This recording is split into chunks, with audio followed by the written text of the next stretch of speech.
மஞ்சள் காட்சி, அரங்கம் அமைப்பு காட்சி எல்லாம் அருமையா இருக்கு. அடுத்த கட்ட நடவடிக்கை அது மாநாடு தான். 21ஆம் தேதி ஒரு மாலை சரியான 4 மணிக்கு மாநாடு தொடங்கும். மாநாடு தான். 234 வேட்பாளர்களும் இங்க மேடையில் அறிமுகப்படுத்த போகிறாங்க. ஆமா, அறிவிக்கிறோம். அதோட களத்துக்கு போய் வேலை செய்வோம். முக்கிய தீர்மானங்கள், தேர்தல் அறிக்கை, இது தொடர்பான மாநாட்டில் முக்கிய அம்சங்கள் என்ன? தீர்மானம் ஒரே தீர்மானம் தான். எங்கள் திருநாட்டில் எங்கள் நல்ல ஆட்சியே, அதுதான் எங்களுக்கு. அதுல மற்ற கட்சிகளை போல அந்த தேர்தல் அறிக்கை கொடுக்கறது இல்லை. நாங்க எலெக்ஷன் மேனிஃபெஸ்டோங்கிறாங்களா, அது இல்லை எங்ககிட்ட. எங்க ஆட்சி எப்படி இருக்கும்னு ஒரு செயல்பாட்டு வரைவு. எங்க ஆட்சியில எப்படி இருக்கும், கல்வி எப்படி இருக்கும், மருத்துவம் எப்படி இருக்கும், சாலை எப்படி இருக்கும், மின் உற்பத்தி பகிர்மானம் எப்படி இருக்கும், அப்படி ஒவ்வொன்றுமே அச்சிலையும் இருக்கும். அது காணொலி ஆவணமாகவும் இருக்கும். காணொலி ஆவணத்தை களத்தில் தேர்தல் நேரத்தில் வாக்கு சேரிக்கும் போது நான் போட்டு காட்டி பேசுவேன். அது இருக்கும். ஏன்னா எங்கள் மக்களுக்கு தெளிவுபடுத்தணும்னு நினைக்கிறோம். எப்படி இதுவரை இருந்த ஆட்சியில் எது இல்லையோ அது எப்படி மாறுது பாருங்க. உங்கள் பிள்ளைகள் எப்படி மாற்றி கொண்டு வரோம். அதனால தான் இது மாற்றத்தை விரும்பும் மக்களின் மாநாடுன்னு சொல்றது காரணம் தான். இந்த அரசியல்களே பழக்கமாக இருக்குது, ஒன்று இருக்குது. இதுல இருந்து ஒரு மாறுதல் வேணும்னு நினைக்கிற எண்ணம் கொண்ட என் மக்களுக்கான ஒரு மாநாடா தான் இதை செய்கிறோம். அதனாலதான் இது மாற்றத்திற்கான எளிய மக்களின் புரட்சிங்கிற ஒரு முழக்கத்தை முன் வச்சோம். அப்ப இது தமிழ் இன அரசியல் வரலாற்றில் இது ஒரு பெரும் பாய்ச்சலா இருக்கும். ஒரு வரலாற்று பெரும் மாறுதலாகவும் ஒரு படிநிலை முன்னேற்றமாகவும் இருக்கும். அது உறுதியா இருக்கும். இது வரைக்கும் மாநாடுகள் நிறைய முடிச்சிருக்கீங்க. தண்ணீர் மாநாடு, வனம் மாநாடுலாம் முடிச்சிருக்கீங்க.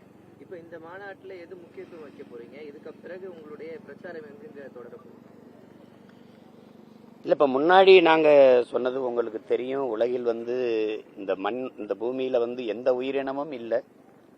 இந்த 5 பெரும் ஆற்றல்கள், 5 பஞ்சபூதம்ங்கிறாங்க, நம்ம 5 பூதங்கள்ங்கிறோம். உங்களுக்கு நிலம், நீர், தீ, வலி, விசும்பு, இந்த உங்களுக்கு தெரியும் காற்று. இது இல்லாம உங்களுக்கு எதுவும் இல்லை. எந்த உயிரினமும் வாழ முடியாது. அப்ப அந்த 5 பெரும் ஆற்றல் அழிந்து கொண்டிருக்கு. பூமி இன்னைக்கு சிதைந்து அழிந்து கொண்டிருக்கு. 200 சூழியல் ஆர்வலர்கள் ஆய்வு அறிஞர்கள் ஐநா பெருமன்றத்தில் ஒரு அறிக்கை தாக்கல் செய்யறாங்க. அதுல இந்த பூமியின் வாழ்நாள் 12 ஆண்டுகள் தான் இருக்கும். அதுக்குள்ள நம்ம விழித்துக் கொள்ளணும், எச்சரிச்சுக்கணும். இல்லைன்னா எல்லாரும் சேர்ந்து அழிய வேண்டியதான அறிக்கை தாக்கல் பண்ணி ஒரு 2 ஆண்டுகள் இருக்கும். அந்த நேரம் எல்லாம் கூறி பேசினாங்க, பதறினாங்க. அதுக்கப்புறம் கண்டுக்கல. இந்த நிலத்துல சூழியல், பொருளியல், அறிவியல்னு, அரசியல்னு ஒரு நூல் எழுதுனது எங்க ஐயா கி வெங்கட்ராமன். அதுல இருந்து நாங்க தினம் கத்திக்கிட்டு இருக்குது இந்த பிள்ளைகள் தான். ஏன்னா எங்க அப்பா நம்மாழ்வார் 25 ஆண்டுகள் காலக்கெடு கொடுத்திருந்தாங்க. இன்னைக்கு பிறக்கிற ஒரு குழந்தைக்கு 25 ஆண்டுகள் கழித்து வாழ்கிறதுக்கு பூமியில இடம் இருக்காது. அப்படி ஒருவேளை இருந்தாலும் வாழ்கிற இடமாக இந்த பூமி இருக்காதுங்கிறது. இப்ப நீங்களே இன்னைக்கு பாக்குறீங்க, உலக நாடுகள் எல்லாம் சொல்லுது பூமி நிலமற்ற நீரற்ற நிலமா மாறிடுச்சு. இது ஒரு அறிவிப்போட முடிஞ்சிருது. தமிழ்நாடு சொல்றது 6 மாவட்டங்கள், தமிழ்நாட்டில் 6 மாவட்டங்கள்ல நிலத்துக்குள்ள நீர் இல்லை அப்படின்னு. அப்படின்னா அதை அறிவிக்கிறது அரசின் வேலை இல்லை. அறிவிக்கிறது உங்களை போல ஊடகவியலாளர்களின் பொறுப்பு. இந்த மாதிரி இல்லை அப்படின்னு சொல்றது, செய்தி சொல்றதுக்கு அதிகாரம் தேவையில்லை, அரசு தேவையில்லை. அதை எப்படி சரி செய்யறதுக்கு தானே அது. இப்ப அதை தான் நீங்க பார்க்கணும். இப்ப புவி வெப்பமாயிருச்சு, பருவநிலை மாறிடுச்சுன்னு சொல்றது எங்களுக்கு தேவையில்லை. அதை எப்படி சரி செய்யறதுங்கிறதுக்கு தான் ஒரு அதிகாரம் தேவை. இப்ப பீகார்ல தேர்தலுக்கு முன்னாடி சொல்லல, தேர்தலுக்கு பின்னாடி சொல்லுது 6 மாவட்டங்கள்ல இருக்கிற தண்ணீர்ல யுரேனியம் கலந்துருச்சு. அதனால தாய்ப்பால்ல கலந்துருச்சு. தாய்ப்பால் யுரேனியம் கலந்து நஞ்சானதுனால பிறக்கிற குழந்தைகள் எல்லாம் பிரச்சனையோட பிறக்குதுன்ட்டு. தேர்தலுக்கு முன்னாடி சொல்லியிருந்தா அது வேற. தேர்தலுக்கு பின்னாடி இதை அறிவிக்குது. இப்ப அறிவிக்கிறதுக்கு அரசு தேவையில்லை. அதுக்கு காரணம் என்ன? யுரேனியம் ஏன் தண்ணீர்ல கலந்துச்சு, ஏன் தாய்ப்பால்ல கலந்துச்சு? அப்ப இந்த பூமி யாருக்கு வச்சுட்டு போறப்ப என்னது? நீங்களே வாழ்ந்து தீர்த்துட்டு போறதுக்கு உங்க பரம்பரை சொத்து ஒண்ணு இல்லையே. நமக்கும் பின்னாடி வர்ற குழந்தைகளுடைய பரம்பரை சொத்து. அதை பத்திரமா விட்டுட்டு போகணும். அதுக்காக தான் தம்பி கேட்கிற மாதிரி கடலுக்கு, மலைக்கு. மழை இல்லைனால் ஒரு நிலம் பாலைவனம் ஆயிரும். மழை இல்லைன்னா மழை இல்லை, உங்களுக்கு தெரியும். மழை இல்லைன்னா மண்ணில் எதுவும் இல்லை. அப்ப அதை உணர்த்தணும். மலை வந்து நமக்கு மணலும் கற்களும் அல்ல, குவாரி கிடையாது. தாயின் மார்பை வந்து கரியா ஒருத்தன் பார்ப்பானா? பார்க்க மாட்டான். அப்ப பூமி தாயின் மாரை எப்படி கல்லாவும் மணலாவும் காசாவும் பார்த்த? எப்படி பார்த்த நீ? அது தவறு. தாயின் மார்ல பால் குடிக்கலாம், ஆனால் அறுத்த ரத்தம் குடிக்க கூடாது, அது பெருங்கொடுமை அப்படின்னு எனக்கு முன்னாடி இருக்கிற என் பிள்ளைகளுக்கு நான் கற்பிக்க வேண்டியது என்னுடைய கடமை, எங்களுடைய கடமை. அதனால அது மரம்ங்கிறது வெறும் மரம் அல்ல, மரம் தான் நம்முடைய உயிர், நம்முடைய மூச்சு காற்று. எல்லா உயிரினங்களும் நற்காற்றை சுவாசிச்சுட்டு நச்சுக்காற்றை வெளியிடும். மரம் செடி கொடிகள் தான் நச்சுக்காற்றை சுவாசிச்சு நற்காற்றை வெளியிடும். அவன் வெளியிடுறதுனால தான் நம்ம சுவாசிக்க தூய காற்று இருக்கு, ஆக்சிஜன் இருக்கு. அப்ப அந்த மரத்தை பற்றி சொல்லி கொடுக்கணும். மரம் இல்லைன்னா மேகத்தை அறுவடை செய்து பூமிக்கு மழையா கொண்டு வருகிற ஒரு ஆற்றலை பெற்ற ஒரே உயிரினம் மரம் தான். அந்த மரம் எவ்வளவு முதன்மையானதுன்னு சொல்லி கொடுக்கணும். அதனாலதான் இந்த மாதிரி எல்லாத்தையும் சொல்லிட்டு கடைசியா இதெல்லாம் இல்லாத நம்ம அரசியல் செஞ்சோ அதிகாரத்துக்கு வந்து ஒன்றும் பயன் இல்லை அப்படின்னு அதெல்லாம் சொல்லிட்டு இந்த மாற்றத்தை விரும்பும் மக்களின் மாநாடு. அது என்ன மாற்றம்னா, வணங்குறதுக்கு நமக்கு 1000 சாமிக்கு மேல இருக்கு, 1 கோடி சாமிக்கு மேலே இருக்கு. வாழ்றதுக்கு ஒரே ஒரு பூமி தான் இருக்கு. அந்த பூமியை காக்க வர்றது யாரு? அதான் எங்க பேச்சு. நான் நேத்து முருகனை கும்பிட்டேன், நாளைக்கு சிவனை கும்பிடுவேன். இன்னைக்கு சிவனை கும்பிடுறேன், நாளைக்கு பிள்ளையார கும்பிடுவேன். இன்னைக்கு கிறிஸ்தவத்தில் இருக்க, நாளைக்கு இஸ்லாத்துக்கு போகலாம். நாளைக்கு இஸ்லாத்துல இருக்க, நாளைக்கு கிறிஸ்தவத்துக்கு வரலாம். எது வேணாலும் மாறிக்கலாம். ஆனா வாழ்றதுக்கு ஒரு பூமி தான் இருக்கு. இப்ப இந்த பூமியை காக்க போறது யாரு? காலுக்கு கீழே மிதிபடுவதால பூமி உனக்கு சாதாரணமா படுதா? தாய்ப்பாலும் தண்ணீரும் மலிவா கிடைக்கிறதுனாலே இந்த மனித பயில்களுக்கு அதன் மகத்துவம் புரியலன்னு கவிப்பேரரசு வைரமுத்து மகாகவிதை இந்த புத்தகத்தில் எழுதியிருக்காரு, நூலில் எழுதியிருக்கிறார். எல்லா அறிஞர் பெருமக்களும் முன்னோர்களும் நமக்கு அருகில் இருந்து அறிவுறுத்திக்கிட்டே இருக்காங்க. ஆனால் எல்லா செய்திகளும் காதுல விழுது, நம்ம கவனம் எடுக்கிறது இல்லை. அதனாலதான் இது அதையெல்லாம் உணர்த்தி ஒரு மாற்றத்தை விரும்பும் மக்களின் மாநாடு அப்படின்னு வைக்கிறோம். மாற்றம் என்பது சொல் அல்ல, ஒரு செயல். நாம் மாறுவோம் மாற்றுவோம்னு அழைக்கிறோம். அதிலே வந்து எங்களுக்கான தேர்தல் களம் அந்த இடத்துல இருந்தே தொடங்கிடுது. தேர்தல் எப்போ அறிவிப்பாங்கிறது எங்களுக்கு தெரியாது. ஆனால் நாங்கள் அந்த நாளில் இருந்து 21 இருந்து எங்களுடைய ஏற்கனவே எங்கள் பிள்ளைகள் களத்தில் வாக்கு சேகரிச்சுட்டு இருக்காங்க. அன்னையிலிருந்து தீவிரப்படுத்தி போய் வேலை செய்வோம். அன்று முதல் உங்களுடைய தேர்தல் பரப்புரை துவங்குகிறது. 234 தொகுதிகள், அதாவது வேட்பாளர் அறிமுகம் செய்கிறீங்க. சீமான் அவர்கள் அதில் ஒருவரா? ஆமா, அப்புறம் படையை நடத்தி போற தளபதி களத்தில் நின்று செஞ்சாதானே, போர் செஞ்சாதானே படைக்கு வலிமை இருக்கும். அது 2 நாள் தானே இருக்கு, அதுக்குள்ள எந்த தொகுதி அதை சொல்றதுக்கு தான் அதை சொல்றதுக்கு தான் மாநாடு. யார் யார் எந்த தொகுதியில போட்டிடுறாங்கன்னு மொத்தமா அறிவிச்சிருவோம். அது நான் போட்டியிடுற தொகுதியும் உங்களுக்கு தெரிய வந்துடும். அதுக்கப்புறம் களத்துக்கு போய் வேலை செய்வோம். பிரம்மாண்டமா பிரச்சாரத்தை தொடங்கிய விஜய் அவர்கள் தற்போது நிர்வாகிகள் சந்திப்பு கூட்டம்னு தன்னுடைய பிரச்சாரத்தை குறுக்கிட்டாரு. எப்படி பாக்குறீங்க? அது தம்பியை குறை சொல்றதுங்கிறது அது எனக்கு வேலை இல்லை. என்னோட வேலை நான் செய்யறேன். நீங்க அதை என் தம்பிகிட்ட தம்பி கேட்கணும். ஏன்னா அப்படி ஆரம்பிச்சு இப்படி நிறுத்தினீங்க அப்படின்னா அப்படி பற்றாக்குறை அவரே சொல்றாரு, பற்றாக்குறையில இருக்குன்ட்டு. நான் 10 லட்சம் கோடி இருக்குன்னு நினைச்சேன். இப்ப 10.1 ஆறாடா அப்ப இருக்கு. 10,000 கோடியை தொட போகுது. இப்ப நாங்க இந்த அரசியல், இந்த ஆட்சி முறையை வந்து ஏற்கல, எதிர்க்கிறோம். அல்ல அது என்ன சொல்றது, அருவருக்கிறோம். இந்த முறையவே மாற்றணும்னு நினைக்கிறேன். அதனாலதான் திரும்ப திரும்ப ஆள் மாற்றம் ஆட்சி மாற்றம் அல்ல எங்கள் இலக்கும் கனவும், ஆட்சி முறை மாற்றம்னு திரும்ப திரும்ப சொல்றது. இப்ப இந்த நாடு கட்டமைக்கிற வளர்ச்சி என்பது கடன் வளர்ச்சி. இப்ப 10 லட்சம் கோடி கடன் இருக்குது. அதுல நம்ம முதன்மையா வளர்ந்து போறோம். வேற என்ன இருக்கு? இந்த கடனால நிறைவேற்றப்பட்ட ஒரு நலத்திட்டம் சொல்லுங்க. எல்லாம் இலவசம். இந்த ஃப்ரீ ஸ்கீம் தான். இதுக்கு 5000 கொடுத்தேன், அதுக்கு 3000 கொடுத்தேன், இதுல 6800 கோடி இழப்பு, இதுல 6800 கோடி இழப்பு, 15000 கோடி இழப்பு. ஆசிரியர் வீதியில் நிக்கிறான்ல, ஊதிய உயர்வு 58 கோடி தான் தேவைப்படுது. இந்த ஆட்சி முறை எப்படி இருக்கு? அது உங்களுக்கே தெரியுதுலையோ? என்னையா படிப்பிக்கிற ஆசிரியர், அறிவு கருவறை, அறிவை வளர்க்கும் ஒரு ஆசிரியர் பெருமக்கள் வீதியில் நின்று போராடுறான்னா அந்த நாடு எப்படிப்பட்ட நாடு பாருங்க.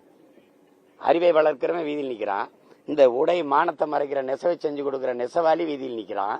அவனுக்கு மின்கட்டண உயர்வு, நூல் விலை உயர்வு, சொத்து வரி உயர்வுல அவனால வேலை செய்ய முடியல. அப்புறம் உழுது விளைச்சு வேர்வை சிந்தி விலைய வச்சவன் நல்ல வீதியில போட்டு நிக்கிறான். கொள்முதல் செஞ்சு ஒரு சேமிப்பு இடங்களை வைங்கினேன், அது மழையில் நனைஞ்சு முளைச்சு போகுது.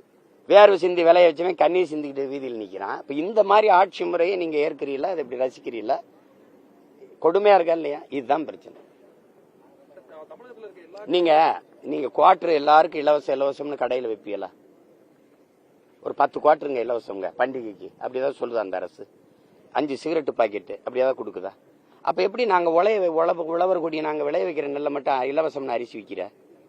நான் நெய்த கஷ்டப்பட்டு ஒரு வேட்டிக்கு ஒரு சேலைக்கு 60,000 முறை மிதிக்கிறான் ஒரு நெசவாளி. அந்த கால்கிட்டையும் கைகிட்டையும் 60,000 முறை அந்த பெடல் அந்த மிதியை மிதிக்கிறான். அப்ப 60,000 முறை அந்த கைத்தறி ஆட உலகத்துல எவ்வளவு விசைத்தறிக்கும் அதுக்கும் எவ்வளவு வித்தியாசம் இருக்கு. பாரம்பரிய நெசவை பொங்கல் தீபாவளிக்கு இலவசம்னு இந்த வேட்டி சேலை வாங்கிட்டு வந்து எல்லாம் என் உழைப்பை வந்து கொச்சைப்படுத்தி அந்த உழைப்புக்கு மரியாதையே இல்லாம செஞ்சிடுற. நெல் அரிசி இலவசம், வேட்டி சேலை இலவசம். ஏன் பொங்கலுக்கு ஒரு 100 குவார்ட்டர் இலவசம் கூட பார்ப்போம். எப்படி கொடுப்ப? இலவசமா எதை கொடுக்கறது இருக்குல்ல? அடிப்படையானது அறிவு, அடிப்படையானது உயிர் காக்கும் மருத்துவம். அது ரெண்டையும் உலக தரத்துக்கு கூட பார்ப்போம். நல்ல தரமா கொடு. தரமா இருக்குன்னு சொல்லக்கூடாது, இலவசமா இருக்குன்னு சொல்லக்கூடாது. சரியா இருக்கா, தரமா இருக்கா, அதான கேள்வி. அப்ப தரமா இருந்தா ஏன் முதலமைச்சரோ அமைச்சரோ மற்றவர்களோ ஏன் காவேரி அப்பல்லோ எம்ஜி ராமச்சந்திராவை படுக்கணும்? நம்ம தாத்தா பேர்ல ஓமந்தூர் ராமசாமி ரெட்டியார் பேர்ல ஒரு இது இருக்குல்ல, ஒரு மருத்துவமனை, அரசு மருத்துவமனை, அங்க படுக்க வேண்டியதானே? இல்ல ஐயா அமர ராஜீவ் காந்தி பேர்ல ஒரு மருத்துவமனை இருக்குல்ல, அங்க ஏன் படுத்துக்கல? ஏன் படுத்துக்கல? ஏன் தரம் இல்லை? இதுல எந்த அமைச்சர் பெருமக்கள் அல்லது பாராளுமன்ற நாடாளுமன்ற உறுப்பினர் அல்லது சட்டமன்ற உறுப்பினர், இந்த மாமன்ற உறுப்பினர், இந்த மாநிலங்கள உறுப்பினர் யாருடைய பிள்ளைகள் அரசு பள்ளி கல்லூரியில் படிக்குது? ஏன்னா தரம் இல்லை. இது கேள்வி புரியுதா? அப்ப நீங்க அதை கொடு, அதை கொடு, நீ அதை கொடு. நாங்க கேட்கலையே, நாங்க கேட்கல. நீங்க 1000 கொடுங்க, திடீர்னு எங்களுக்கு தேர்தல் வரும்போது 5000 கொடுங்க, கோடை விடுமுறைக்கு கை செலவுக்கு காசு இருக்காது, கூட 2000 போட்டு கொடுங்க, அப்படிலாம் நாங்க கேட்கலையே.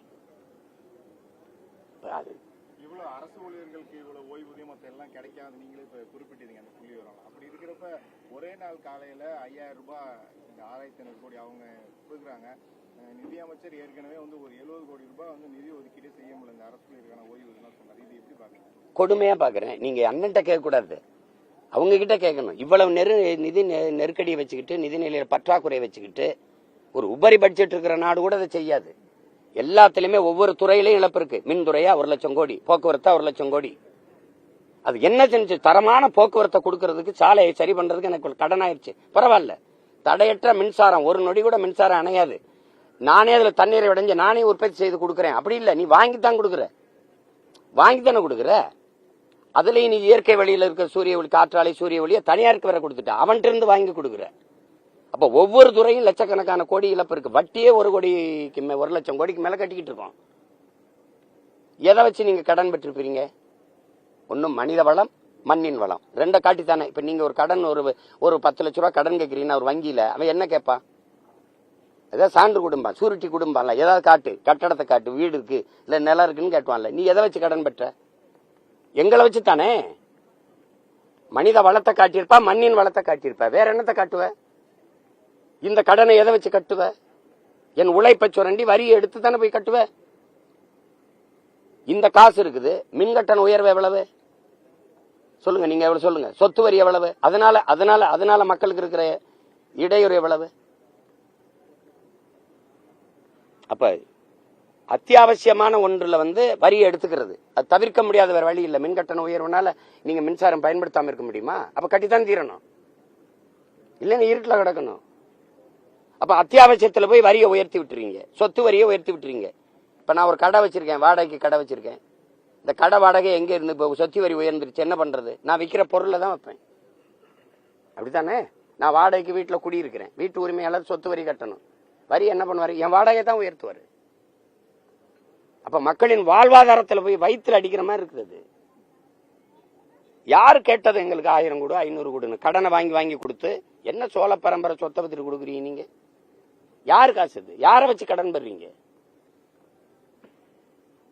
1,31 லட்சம் பேருக்கு 5000 கொடுத்துருக்கு. அந்த வீட்டுல இருக்க ஒவ்வொருத்தன் பேர்லயும் 2 லட்சம் கடன் இருக்கு. பாருங்க எப்படி இருக்கு நாடு, நிர்வாகம் எப்படி இருக்கு பாருங்க. இந்த ஆட்சி முறை சரி, இப்ப கொடுத்துட்டீங்க, அடுத்த தேர்தல் வருது, அப்புறம் ஒரு 10,000 கொடுப்பீங்களா? அப்ப அடுத்த தேர்தல் வருது, இந்த 5 வருஷம் கொடுத்தா இந்த 10 லட்சத்தை இன்னொரு 15 லட்சம் கோடி ஆக்குவீங்களா? அப்புறம் 20. இப்ப கடன் வாங்கினா ஒரு நாடு பொருளாதார அடிமையாயிராதா? நீங்க என்கிட்ட கடன் வாங்கிட்டீங்க, உங்களால் நிம்மதியா வாழ்ந்துட முடியுமா? கதவை எந்த நேரம் தட்டி கடனை கேட்பேன்னு பயப்பட மாட்டீங்க? ஒரு கடன் வாங்கினவே நிம்மதியா வாழ முடியுமா பாருங்க. அப்ப கடன் வாங்கி இப்ப இங்க பாருங்க, நம்ம 10 லட்சம் கோடியா, ஒவ்வொரு மாநிலமே எவ்வளவு? 10 லட்சம் 12 லட்சம் அப்படி வச்சுக்கிறீங்க. 29 மாநிலம், 8 ஒன்றிய பிரதேசம்.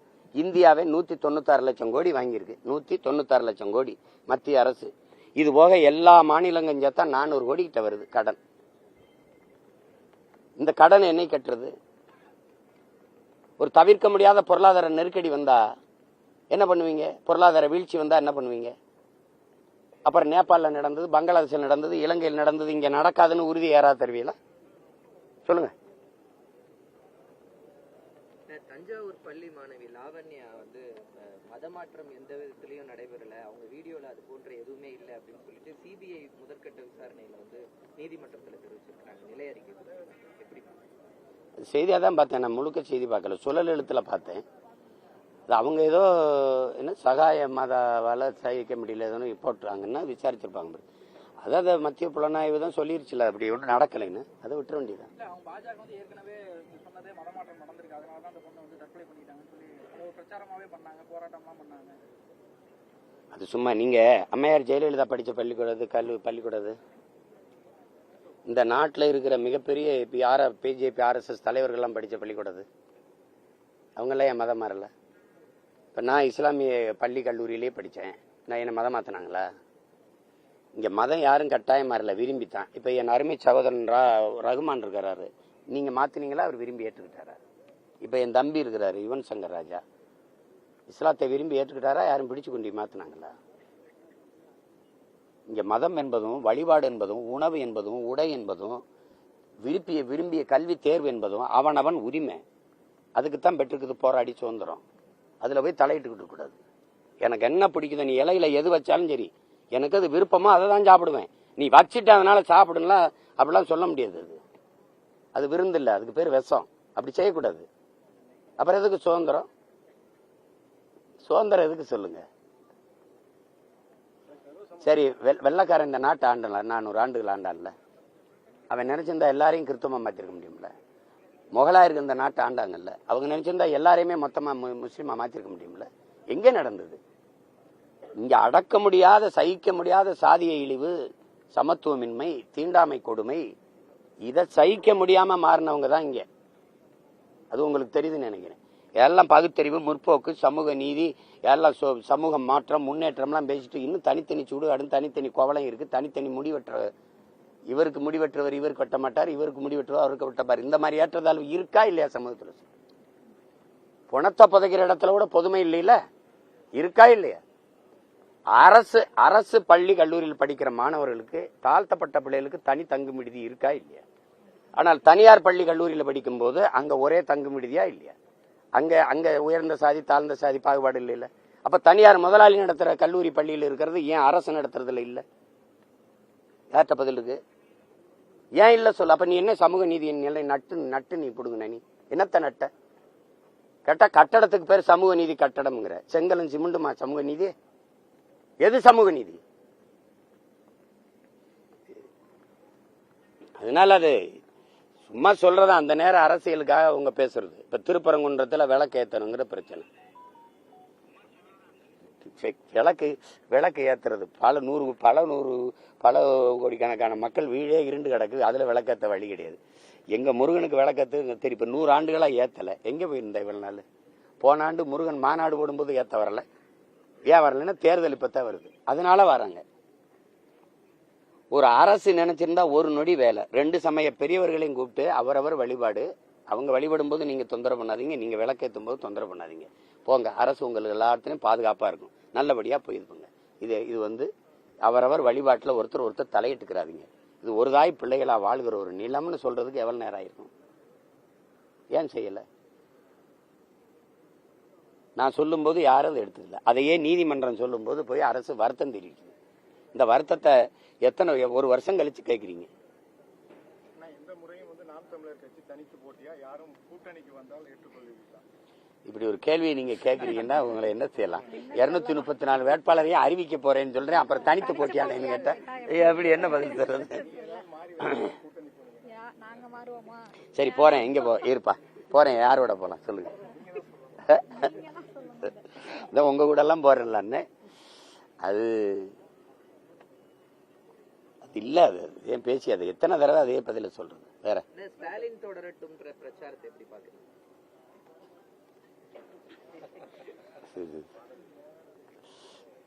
தொடரட்டும், நாடு சுடுகாடா மாறட்டும்ங்கிறதா, வேற நம்ம ஒன்றும் சொல்றதுக்கு இல்லை. அதை விடுங்க. அது அவங்கவுங்க எல்லாருமே அவங்க ஆட்சியை தக்க வைக்க நினைப்பாங்க, இவங்க ஆட்சியை மறுபடி அமைக்கணும்னு நினைப்பாங்க. எங்களை மாதிரி பிள்ளைங்கள் வந்து இது ரெண்டையும் ஒழிச்சிட்டு புதுசா ஒரு ஆட்சி முறையை கொண்டு வரணும்னு நினைப்போம். அதான் இங்க நடந்துகிட்டு இருக்கு.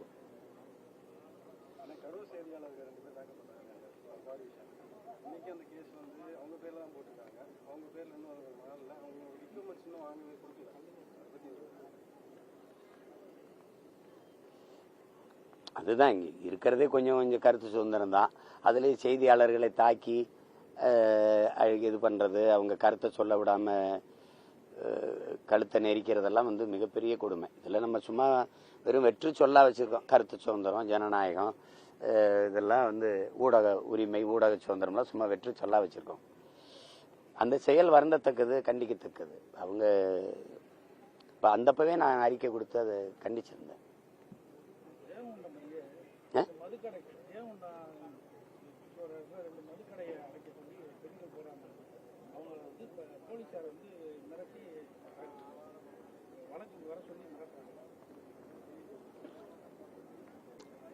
இப்போ பொங்கலுக்கு 3000 கொடுத்தது, இப்போ 5000 கொடுத்ததெல்லாம் திருப்பி எடுக்கணும்னா அவங்க வீட்டில் கணவர்மார்களோ பிள்ளைகளோ போய் குடிச்சாதான் எடுக்க முடியும். அதை எங்க பெண்கள் தடுத்தா எப்படி அரசு அனுமதிக்கும்? ஒரு அடிப்படையில ஒரு அரசுக்கு இருக்கிற ஒரு ஒரு ஒரு நேர்மைன்னு இருக்குல்ல, ஒரு அறம்னு இருக்குல்ல, அதுல எதையுமே இந்த அரசுகள் கடைபிடிக்கல. உங்களுக்கு புரியுதுன்னு நினைக்கிறேன். அது பேச்சு என்ன இருக்கு? பள்ளி கல்லூரி வளாகத்துல தான் அதிகமா போதைப் பொருட்கள் விற்குது. பள்ளிக்கூடத்து பிள்ளைகளுக்கு கஞ்சா, சாக்லேட். அதுல ஒரு ஆசிரியர் சொல்றாங்க, வண்ணம் மஞ்சள் வண்ணத்துல சாப்பிட்டா அந்த இது வருது அப்படின்னு பேசுறாங்க. அப்படி நமக்கு ஒரு பதட்டமா இருக்கு. பிள்ளைகளை எப்படி பள்ளிக்கூடத்து அனுப்புறது? என் தம்பி தங்கை எல்லாம் ஆசிரியர்களா இருக்கிறாங்க. அவங்க எல்லா பிள்ளைகளுமே இதை பயன்படுத்துறாங்கன்னா பிள்ளைகள்லாம் மயக்கத்திலே உட்கார்ந்துருக்காங்க. என்னன்னு பார்த்தா நீங்க பாப்பீங்க காணொலியில சின்ன சின்ன பிள்ளைகள்லாம் கஞ்சாவை பயன்படுத்திட்டு குழுவா கூடி நம்ம பிள்ளைகள், பச்சை பிள்ளைகள், சின்ன சின்ன பிள்ளைகள் வந்து குடிக்கிறது, மதுவெல்லாம். இது ரொம்ப மோசமான ஒரு சமூகத்தை நம்ம உருவாக்கிட்டோம்ங்கிறது நமக்கு நடுக்கமா இருக்கு. இப்ப அந்த இடத்துல இத பேசி பயன் இல்லை, முற்று முழுதா தகர்த்துடணும். தகர்த்துட்டு வேற ஒரு சமூகத்தை படைக்கணும். அதை தான் பகத்சிங் புரட்சிங்கிறான். அந்த மாதிரி ஒரு சமூகத்தை படைக்கணும்டா, அதான்டா புரட்சின்னு சொல்றான். அதுக்கு தான் நாங்க போராடுறோம். என்ன எளிய பிள்ளைகளின் போராட்டங்கிறதுனால படக்குனது போய் சேர மாட்டேங்குது. அது மாறும் மாறும்.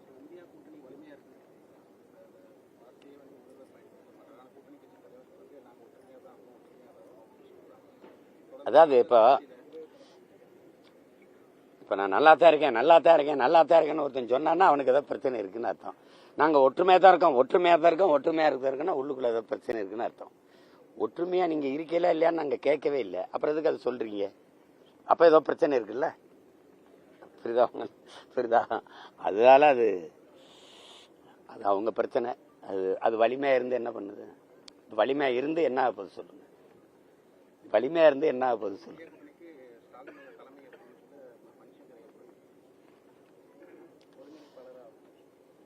அந்த கட்சியில ஒரு மூத்த தலைவரா அவர் சொல்லியிருப்பாரு. அது ஏன்னா இருக்கிற அவங்க கூட்டணியில இருக்கிறதுலே வலுவா இருக்கிறது அவர் தான். 40 நாடாளுமன்ற உறுப்பினர் வச்சிருக்காரு. அவங்களுக்கே 10 உறுப்பினரை கொடுத்துருக்கிறாரு. வேற எந்த மாநிலத்திலையும் அவங்களுக்கு அவ்வளவு வலு இல்லை. இப்ப அதனால இப்ப அவர் வெளியேறிட்டாருன்னு வச்சுக்கிறோங்க, சுத்தமா அந்த இந்தியாங்கிறது எழுத்துல தான் இருக்கும். புரியுதா உங்களுக்கு? அது யாரும் வலுவான தலைவர்கள் அந்த அணியில இருக்க மாட்டாங்க. அதனால ஏற்கனவே அம்மா மம்தா தனியா வெளியே போயிட்டாங்க. இது உங்களுக்கு தெரியும். கம்யூனிஸ்ட் அதுல இருந்தாலும் கூட தனித்தனியா தேர்தலை எதிர்த்து சந்திக்கிறாங்க. கெஜ்ரிவால் கூட அந்த அணியில இருந்தாலும் இந்தியா கூட்டணியில அவர் தனியா தான், அதை எதிர்த்து தான் காங்கிரஸ் போட்டிட்டது, உங்களுக்கு தெரியும். இப்ப அந்த மாதிரி இருக்கும்போது ஐயா ஸ்டாலின் அவர்களும் வெளியேறிட்டாருன்னு வச்சுக்கிறோங்க, அது அவ்வளவுதான். அப்புறம் இந்தியா கூட்டணி எங்க இருக்கும்? இப்ப இருக்கிறதுல அந்த கூட்டணியில வலுவா இருக்கிறது அவர் தான். அதனால மணிசங்கர் ஐயர் போல மூத்த தலைவர்கள் அது பேசுறாங்க. மாற்றுத்திறனாளிகள் போராட்டத்தில் நேற்று வந்து கம்யூனிஸ்ட் கட்சியுடைய மூத்த தலைவர் பாலகிருஷ்ணனுடைய மனைவி தாக்கப்பட்டிருக்காங்க. தொடர்ந்து அவர்கள் வந்து இரவு முழுவதும் இந்த பணியில அவர்களை கைது செய்யாமல் பேருந்திலே வைத்திருந்தாங்க. இங்கே கொண்டு போய் அவங்க தங்க வைக்கிறாங்க. அது ரொம்ப கொடுமையான போக்கு. போராடுகிற பிள்ளைகளுக்கு முதல்ல போராட அனுமதி கொடுக்கணும். அதுதான் சரியான ஜனநாயகம். தங்களுடைய கோரிக்கையை கருத்துக்களை வச்சு என்ன தேவை அதை முன்னிறுத்தி போராட அனுமதி கொடுக்கணும். அடிமை இந்தியாவில் வெள்ளைக்காரனை ஏற்று போராடணும் விடுதலைக்கு, அவன் போராடவாத அனுமதி கொடுத்தான். ஆனால் விடுதலை பெற்ற இந்தியாவில் அந்த குறைஞ்சபட்ச ஜனநாயகமும் நமக்கு இல்லை, அந்த சுதந்திரமும் இல்லை. அதில் இப்போ பாருங்க, ஒரு கம்யூனிஸ்ட் இயக்கத்தினுடைய தலைவர் அவர் மனைவிக்கே இந்த நிலைமைனா சாதாரண மக்களுக்கு என்ன நிலைமை? மாற்றுத்திறனாளிகள் என்ன கேட்குறாங்க? எத்தனை காலமாக இந்த கோரிக்கை வச்சு போராடுறாங்க? நள்ளிரவில் தூக்கி கொண்டு எங்கேயாவது ஒரு இடத்துல அடர்ந்த இருளுக்குள்ளே காட்டுக்குள்ளே விட்டு வந்துட்டீங்க. போன முறையெல்லாம் பல தடவை நடந்திருக்குது. இப்போ அவங்க என்ன கோரிக்கை வைக்கிறாங்க, அந்த கோரிக்கையை கேட்டு அதை ஏற்று இது நிறைவேற்றும், இப்போ நிறைவேற்ற இவ்வளோ காலம் தேவைப்படுது, கொஞ்சம் கொடுங்க, அப்படி பேசுறது தான் நல்ல ஆட்சி முறைக்கு, அது அணுகுமுறைக்கு சரி. யார் போராட வந்தாலும் இங்கே இடம் இல்லை, அது போராடுறவங்களும் கைது பண்ணி தூக்கி உள்ளே போடுறது, துப்புரவு பணியாளராக இருந்தாலும் சரி, மகளிர் சுய உதவி குழுக்கள் இருந்தாலும் சரி, ஆசிரியர் பெருமக்களாக இருந்தாலும், யாராக இருந்தாலும் அப்படி பண்ணுறதுங்கிறது அது அராஜகம், அது சர்வாதிகாரம்னு கூட நான் சொல்ல மாட்டேன். அது கொடுங்கோன்மை, மிக கொடுமையான ஆட்சி முறைன்னு தான் நான் சொல்லுவேன். மகிழ்ச்சி, நன்றி. எல்லாரும் மாநாட்டுக்கு வந்துருங்க.